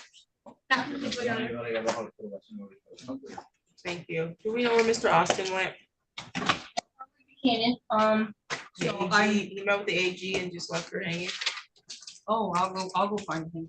I was waiting on McDermott to go on record with him, Your Honor, so when he appears, Oh, okay. Seabrook is here. I don't believe he has an attorney. I was looking on our system, I don't even see where we entered a felony for him yet. Okay, he was arraigned on the 7th. He did request court appointed counsel, so. Yes, I will, so. He could use another intake. Honestly, Your Honor, I don't think anything would have changed, so I will just submit a new application for Okay. him. Okay, I'll note that here. All right, On the record, in the matter of the people of the state of Michigan versus Carrie Seabrook, 24-01707 FY. I found the prosecutor's appearance. Good afternoon, Your Honor. Madison May Cumber on behalf of the people. Okay, Mr. Seabrook, today was a date set for probable cause conference. You did request court appointed counsel and you are represented by the public defender's office in other matters. But for some reason, you've not been appointed one on this matter. So the public defender was just in my courtroom. She's going to put your paperwork through so that you can get representation. We're gonna treat your court date next week as another probable cause conference, okay? This is, I know it's not the right, I don't know how probably to answer this. Is there any way I could, have my bond reduced for PR so I can get back? You to know work? what, what really is disturbing is when I'm talking to you about one thing and all you want to do is talk about what you want to talk about. What's the information I just gave you? Yes, Your Honor, I agree with you. I'm sorry, I wasn't trying, I'm not trying to disrespect you in any way. I'm Okay. sorry, Your Honor. Okay, what is the information I shared with you? That I, do not have a lawyer as of this point right now, and that she is putting in the paperwork for me, and that my case is being adjourned until the next meeting, when I see you on Tuesday. Thank you. Well, no, that's not till you see me on Tuesday. Tuesday, you're going to see me on a host of other matters. I have that before me. I was concerned about why I had someone on my docket that has, well, actually, I'm gonna see you on Monday, it looks like, for your Yes, failure to yes. display ops. And then I'm gonna see you on Tuesday on 1, 2, 3, 4, 5, 6, 7, 8, 9, 10, 11, 12, 13, 14, 15, 16 cases. Yes, ma'am. You still want to talk to me about your bond?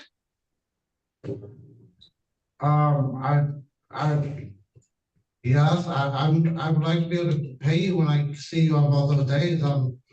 I need to be able to get back to work. But I mean, I'm not trying to upset you, Your Honor. I'm not upset. I am not upset. I just, my house got broken into, they took my dogs are gone, I'm not even allowed to be in my house, but I need to go by your door to, so I can have somebody who put it on. My girl and my daughter are sitting in the house with no protection, someone's already run into my house. And I'm sitting here, I have no way of being able to. How do you know that someone's in your house if you're in jail? Because my mother still talks to my daughter and my daughter doesn't feel safe at home. But no one can go secure your property? I need to get out so I can provide the money so that I can. Well, all they have to do is lock the door. Why wouldn't they be able to secure it for you? Say again, Your Honor? Why would they not be able to secure the property by locking the door? Because they kicked the door in and broke the lock. Oh, well, your bond was set at 3,010%. I don't know what his bonds are. The other matters are not serious matters, but I don't think that you are a person that typically comes to court. Let me double check your bond. I always come to court, Your Honor. Let me check the bond report. Sorry, Your Honor.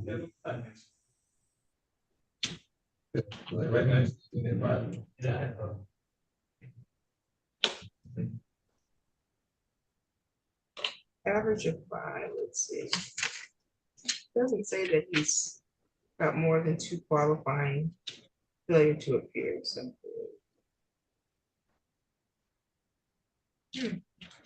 Your Honor, if I may. Says police and reconnaissance not recommended.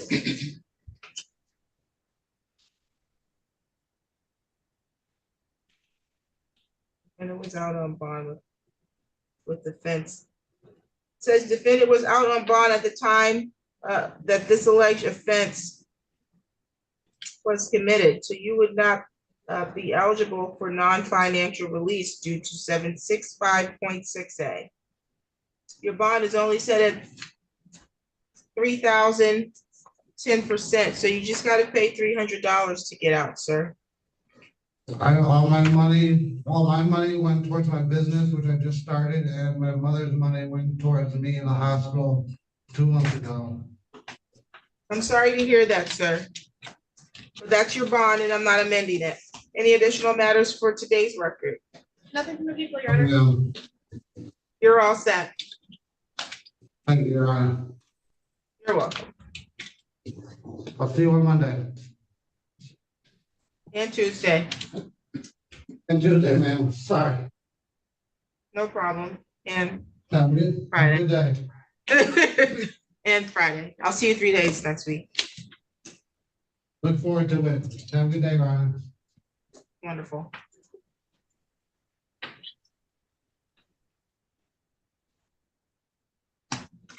We need to see what's going on with the AG case. Treat next week is PCC.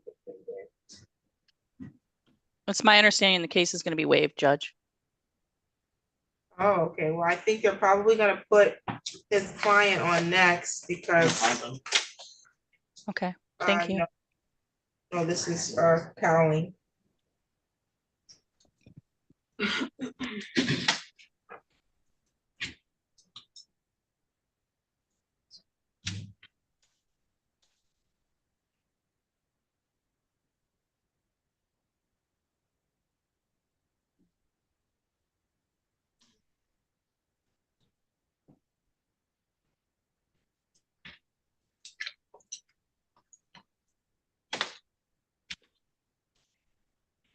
Okay, Ms. Gable.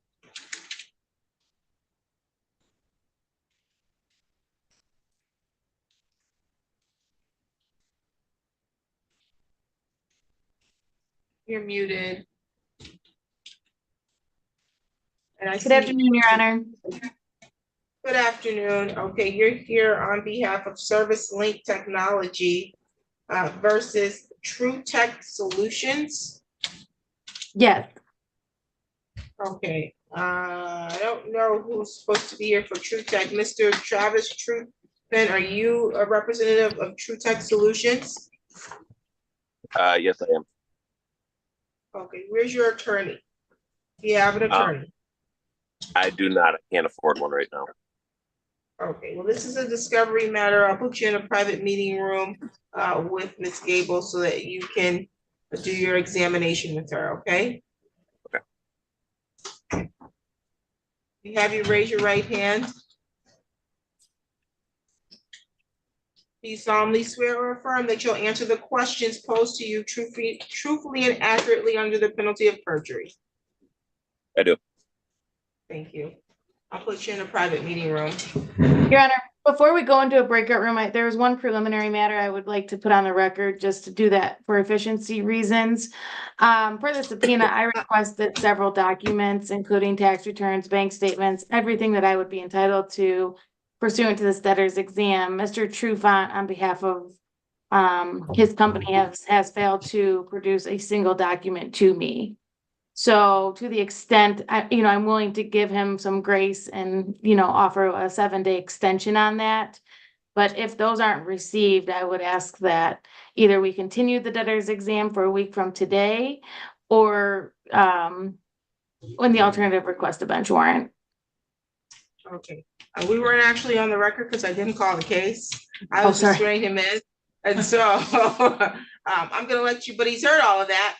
And to the extent that we need to officially put that on the record, we'll do that after you meet with him in the private meeting room. We might need to, maybe we need to move forward with the show cause at this point instead of setting it for discovery. Because if he hasn't provided that information, we don't need to just keep setting it out, but we'll let you deal with that in the private meeting room. And then we'll see how it needs to be resolved. I just gotta finish up some other criminal matters in the interim. Okay, thank you. No problem.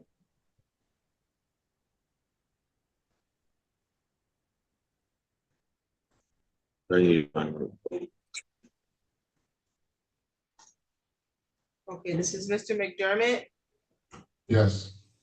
Of course, they didn't put Colin. Where's Colin? Did they put Colin up? They have more than one colleague.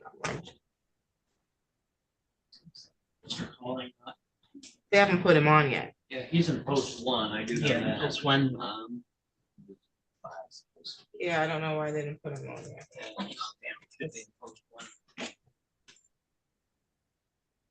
Okay, let's see. LVNV Funding LLC. Who's representing them? Good afternoon, Your Honor. I was gonna say, because I'm also here, which defendant? Well, what's your I'm file here number? Let's see. Mine ends in 760. 760, okay, so you're here on the matter against Cade, correct? Correct. Okay, is anybody here for Edward Cade? You're Edward Cade, very good, okay. So this is a pre-trial, so I need to get you in a private meeting room so that you all can discuss either resolution or a joint pre-trial statement.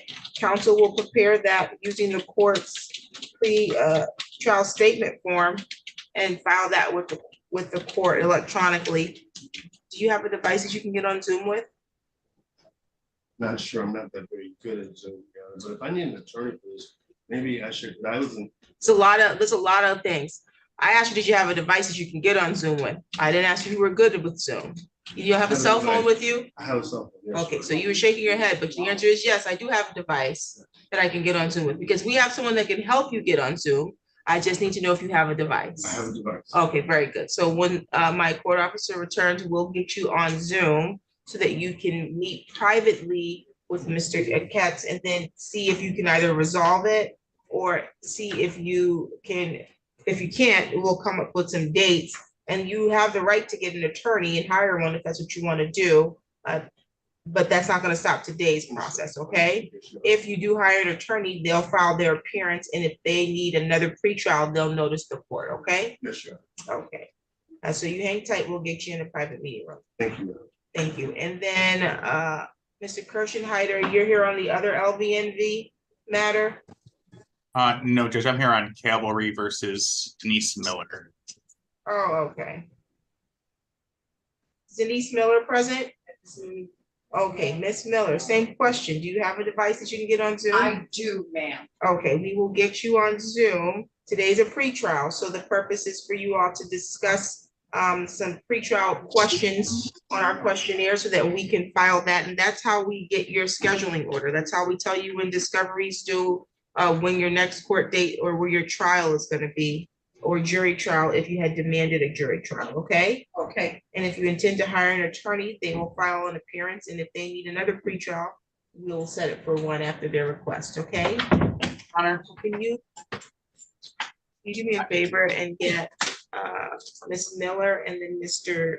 Cade in private meeting rooms, separate rooms, of course, and get them on Zoom so that I can put them in the meeting room with the attorney.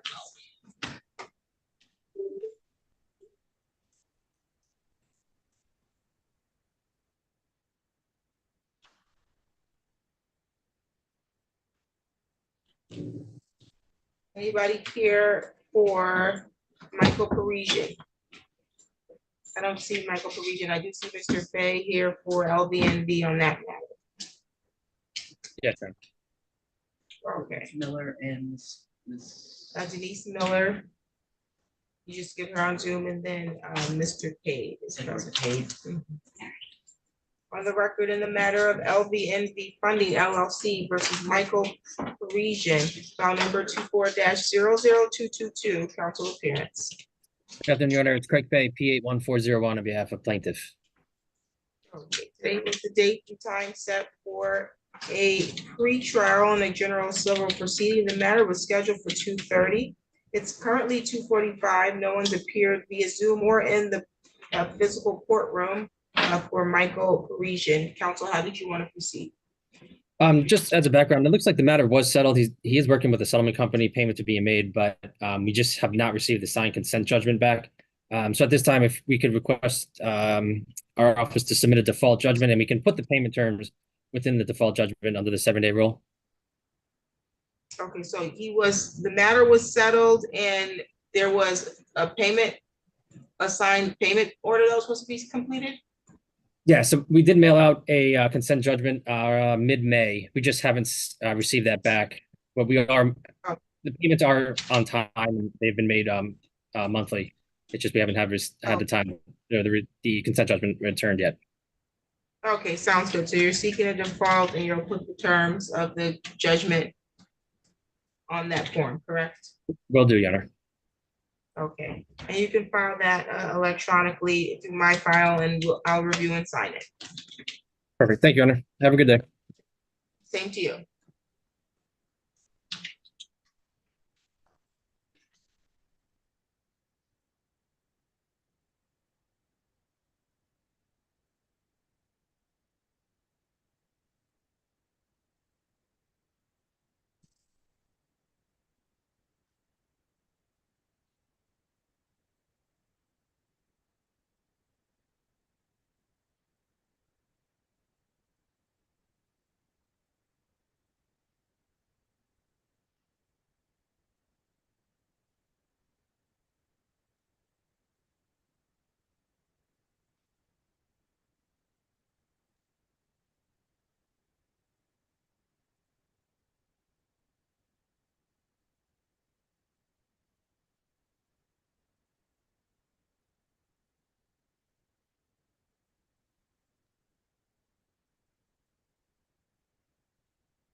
Okay, Mr. Cowling? Yes, ma'am. Okay. I don't know who's on the iPad though. Who's on Judge Simmons' courtroom iPad?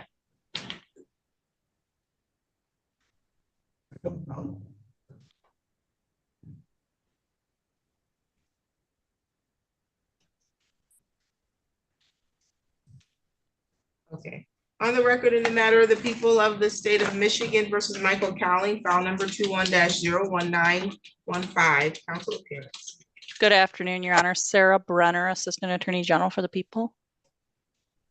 And good afternoon, Your Honor. Jared Austin appearing on behalf of Mr. Cowling. He is present with us today remotely from the Union County Jail. I am present in the courtroom. Okay, today is the date that was scheduled for probable cause conference, and the matter is scheduled for preliminary examination June 28th at 9 a.m. My understanding, however, is that there is an unconditional waiver. That is correct, Your Honor. Mr. Cowling, as well as the people, would be willing to waive their respective rights to a preliminary hearing, have the matter bound over as charged to the circuit court, and pursue negotiations at that point. And I would also like to be heard on bond if I may. Thank you. Ms. Brenner, is that complete and accurate? Yes, Your Honor, that's my understanding as well.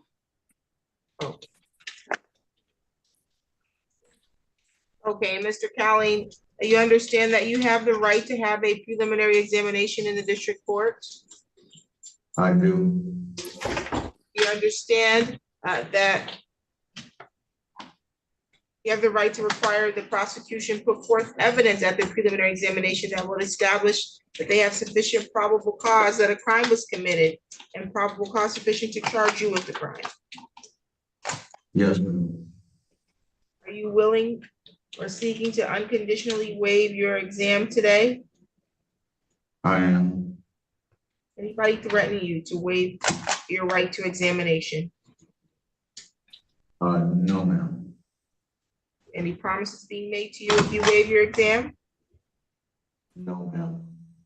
And you understand that the waiver is unconditional. You can't get to circuit court and decide that you don't like how negotiations are going and now you want your exam. Once you waive it, it's gone. You understand that, sir? I do.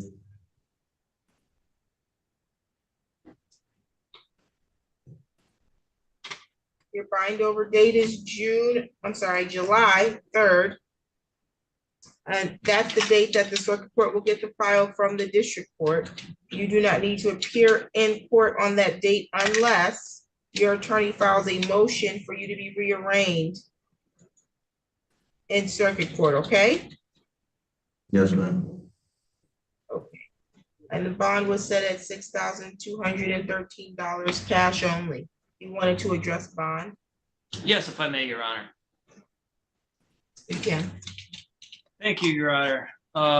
This is a case where bond is set per statute at 25% of the arrears at the time the complaint was issued, which is why it is that figure. However, the court does have discretion to modify that bond on a showing of good cause. And a few things I would like to point out on behalf of Mr. Cowling that I believe would justify the court finding good cause to do so.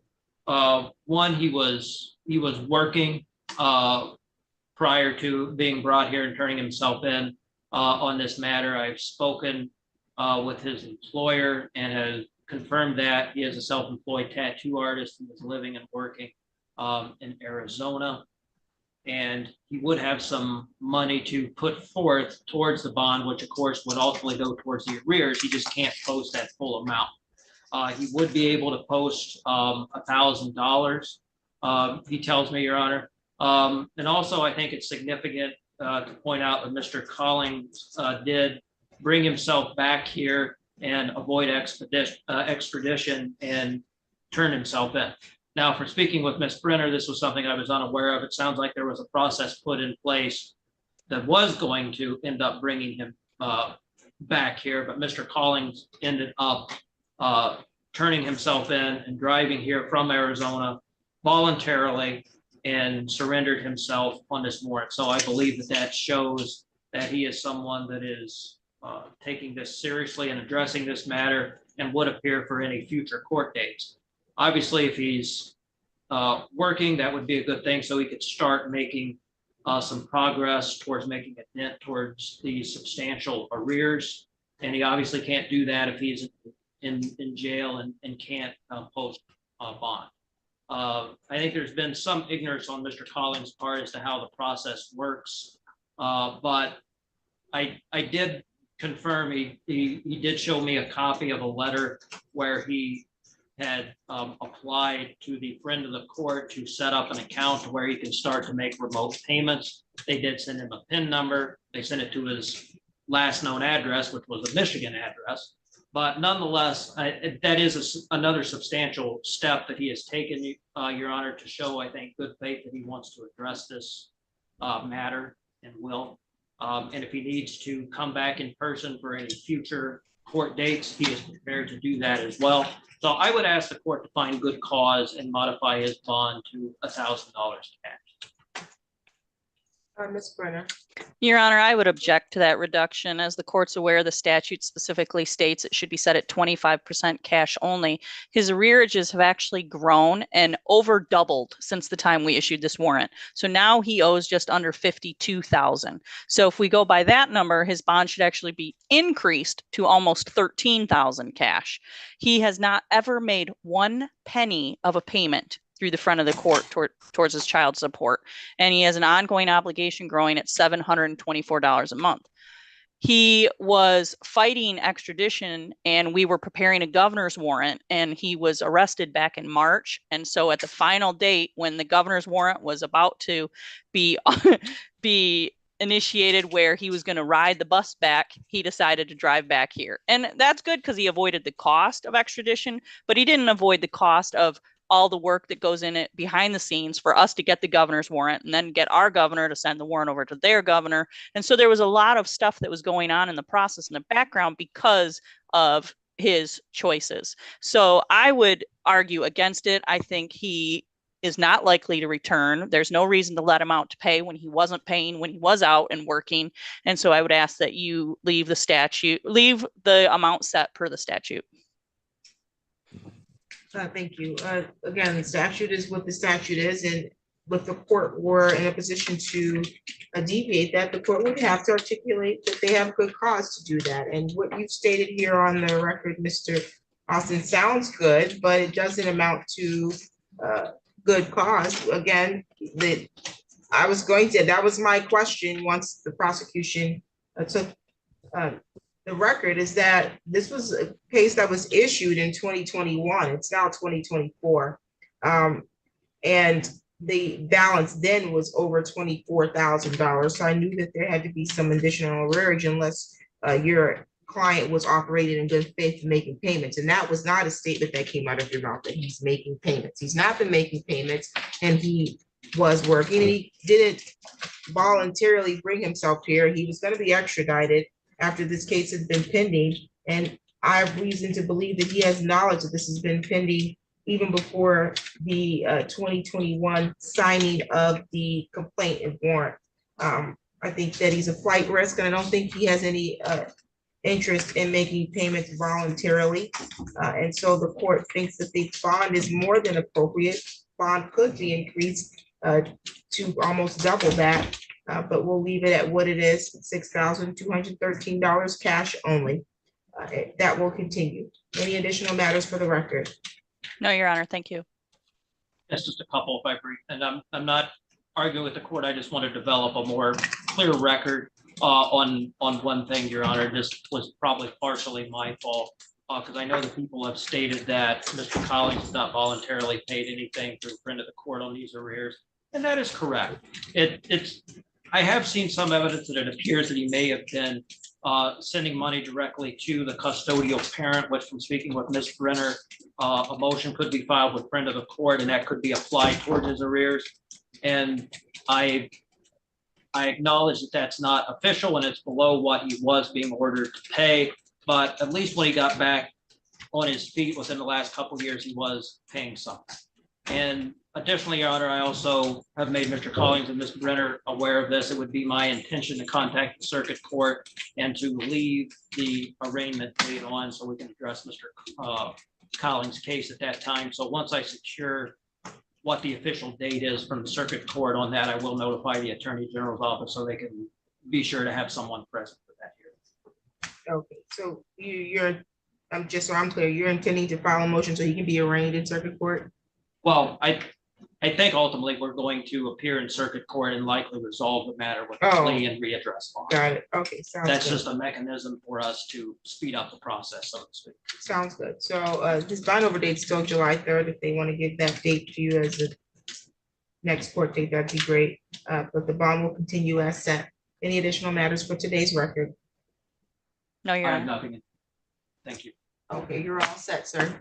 Thank you, Your Honor. Thank you. Mr. Kirschenheiter? Yes, Judge, hi. On that, I spoke with Miss Miller and she has sent back a fraud packet to my office that we need to review. So I didn't know if the court wanted us to go through a pretrial order because we just need some time to review it. She said she sent back what? We had sent her a fraud packet. She's claiming fraud and it looks okay. like it's quite possible. So we just, my client needs to. We'll have her brought back into the courtroom and then I'll get you both a new date. Perfect. Can we bring her back and Yes. then whoever you put on my court? Mr.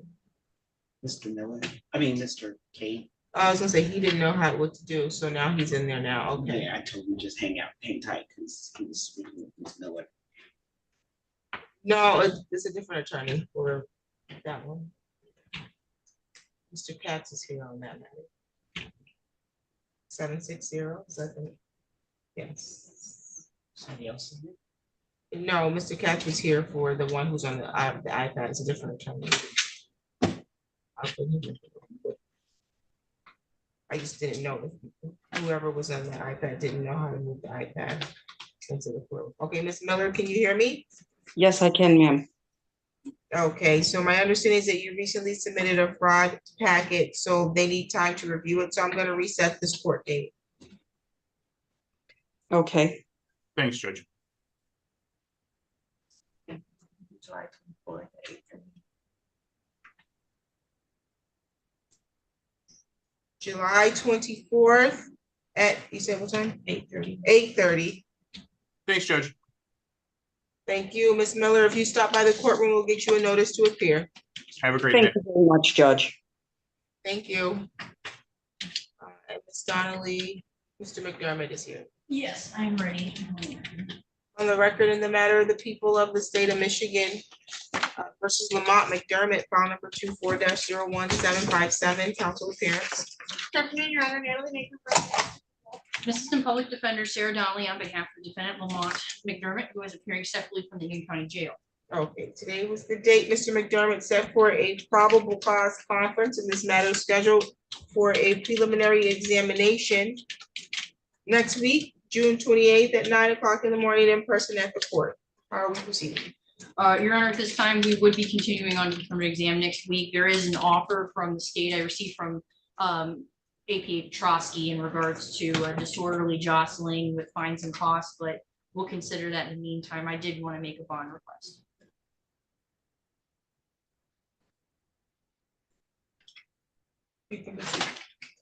Thank you, Your Honor. Mr. McDermott's current was set at 7,500 cash surety when he was arraigned on the 12th. He's been in custody since then. So he has, I believe, 11 days custody. I think the major concern at arraignment was that the only thing I can guess was because this is it's resisting instruction, but there's no reports of any injury. He lives in Lansing. He did have a case out in Mason that he has a bond for as well. But I think the big issue is that I think there's a hold in St. Clair County, and I think it's a child support issue. I don't know if it's with, I think it's with the friend of the court, not with I don't think he's been charged with anything, but yes, he owes, it says that here's quite a amount of money to St. Clair County, but I'm not exactly sure if if he's gonna get picked up on that or not. My only concern, Your Honor, is, the nature of the allegations is, I don't believe that Mr. McDermott is a flight risk or a danger. And obviously he's sitting in jail, on this, awaiting his, for his exam. So I didn't know if the court would consider, amending or reducing his bond. Thank you.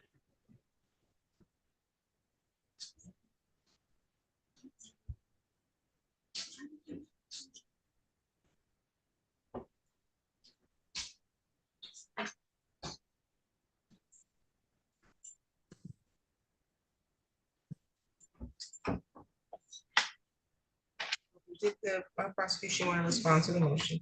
Yes, Your Honor, Your Honor, I ask that you leave bond as is, and while this case cannot result in any sort of injury, this is a case in which officers were investigating a shooting. And this defendant not only interfered with that investigation, but then also kind of went hands-on and pushing officers and slapping their arms away as they're trying to separate him from the witnesses that they were trying to speak to.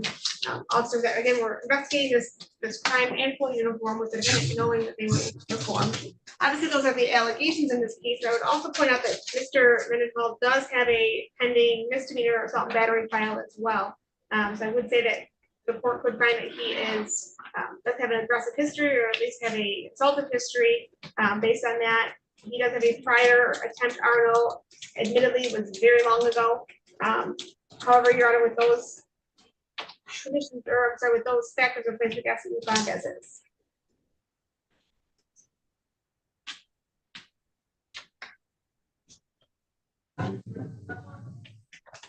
I think a 75 is probably the highest I've seen a bond for a police officer assault without an injury.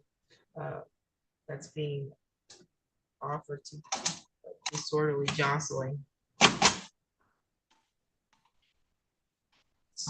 So egregious, and I don't see how the offer goes to disorderly jostling and holds him a 7,500 cash surety bond. If he fled today, I certainly wouldn't have been holding him on a 7,500 cash surety bond pending sentencing. I don't see where he met with pretrial services for them to complete the bond recommendation. My record reflects that he refused to do that, but that he didn't have 2 or more qualifying failure to appears.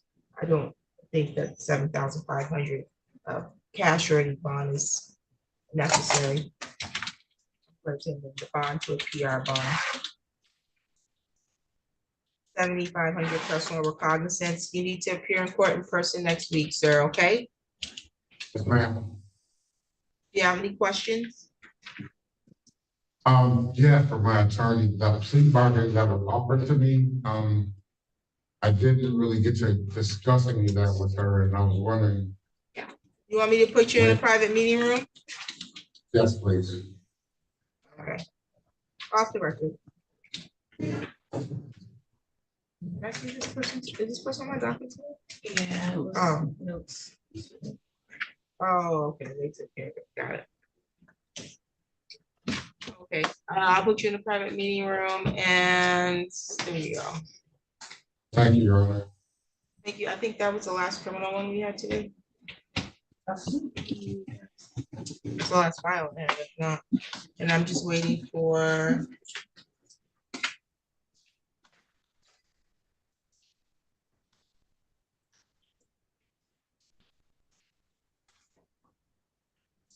I'm just waiting for the person in courtroom 4, room 4. He had a whole lot of different numbers. It wasn't on the report.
Yeah, oh yeah, let me grab my pen. I think I dropped it on the ground here. Come on now. Okay, when you have a fake shoulder, you can't use it like a normal one. Thank you. You're welcome.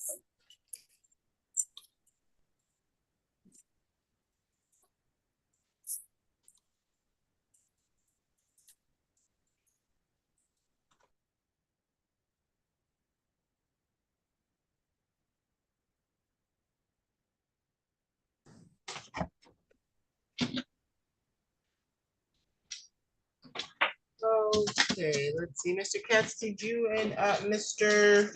K come to resolution or a joint pretrial statement? Your Honor, we're going to enter the pretrial statement.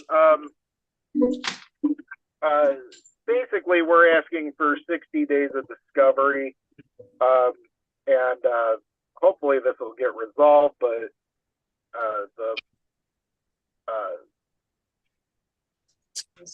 the plaintiff may have to file a motion for summary, but outside of that. Okay, do you have our court pretrial statement for him? Because I need I need you all to complete the questions on there. That's how we don't just set discovery deadlines, we do an entire pretrial form, and then we'll give you the discovery deadlines as well as motion deadlines and a date for your trial based on that form. So I can email you the form if you need it. Yeah, I'm gonna need that form. What's your email? Andrew at silversteinlegal.com. Can you spell that? SILVERSTEINlegal.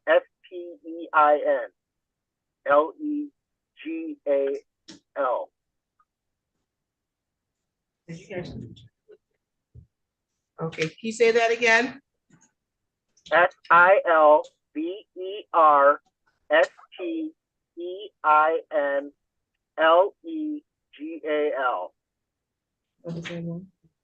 I think the issue is it's a little muffled, so we don't know if you're saying F or S. So F can as you? in snake. In chat. That didn't even help. Can you type it in the chat, please?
Okay, Ms. Gable is back with Mr. Trufant as well. Let's see.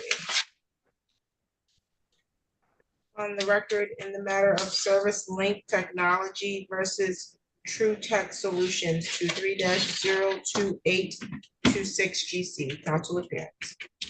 Catherine Gable, P 81555 on behalf of plaintiff. Okay, Mr. Trufant is present via Zoom without counsel, and the parties met privately. Ms. Gable, you did put some information before the court prior to us going on the record about information that was required or requested from Mr. Trufant that he's not tendered to you. Yes, Your Honor, I requested tax documentation from 2021 through present, along with certain financial documentation, bank statements, personal or financial statements, things of that sort, and various other things that were attached as Exhibit A to the subpoena. I have yet to receive a single document, so I would request that this is set for a show cause. And I'm happy to give Mr. Trufant and his company 14 days to produce that documentation to me, which can be sent via email, no problem. Okay, Mr. Trufant, why have you not tendered that information?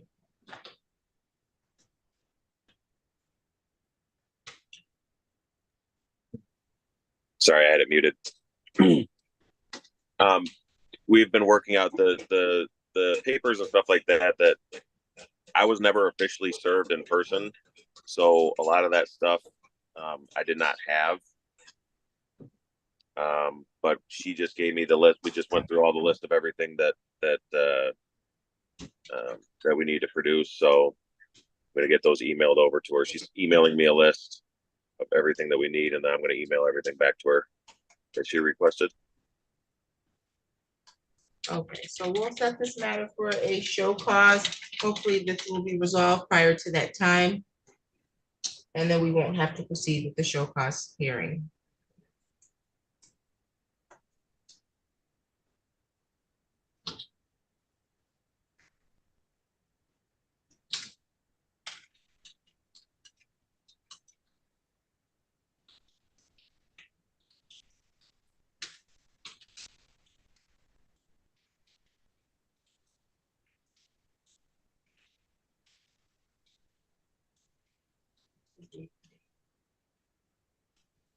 Is that?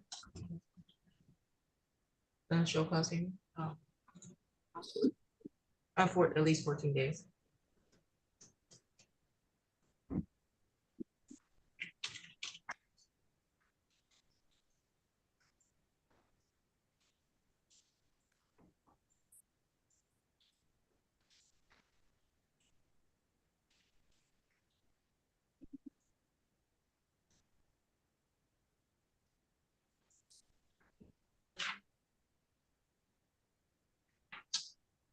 July 8th. July 8th at 2 work for you, Ms. Gable?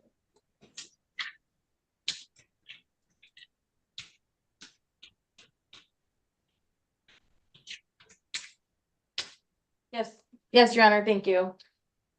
Okay, we'll convene July 8th at 2 unless we get notice that you're satisfied and you need to call off the show cause, okay?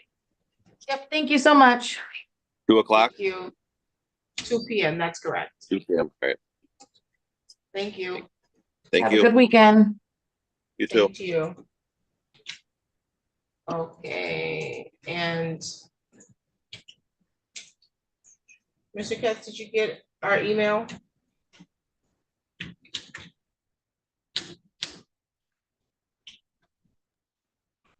I did receive it, Your Honor. Okay, do you want us to put the defendant back on in the room for you all to complete that? Yeah, we're gonna have to. Okay, you can put him back on Zoom, please.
You're in room one.